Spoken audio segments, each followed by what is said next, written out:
Olá pessoal, esse é o meu vídeo de inscrição ao Campeonato Mundial de Modelação 3D, feita pelo Toby, nosso anfitrião mais conhecido como Too Tall Toby. Ele é um incrível, muito divertido e traz players de todo mundo com qualquer software CAD e põe eles lado a lado desenhando peças.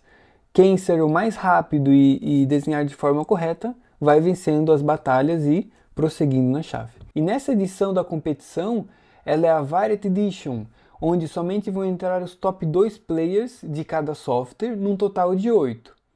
E para você poder entrar, você tem que desenhar esses 3 peças aqui.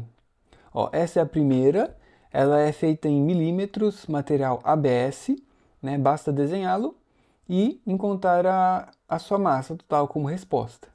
O segundo é chapa metálica, milímetros e aço carbono. E a terceira, ela é em polegadas em alumínio, né? A resposta está sempre aí. Então, você precisa desenhar os 3 modelos na sua melhor velocidade, dando a resposta correta em todos os 3. A seguir, vou deixar o vídeo da minha modelação e gostaria de saber se você faria algo diferente, alguma melhoria, algum detalhe. Vou adorar saber nos comentários.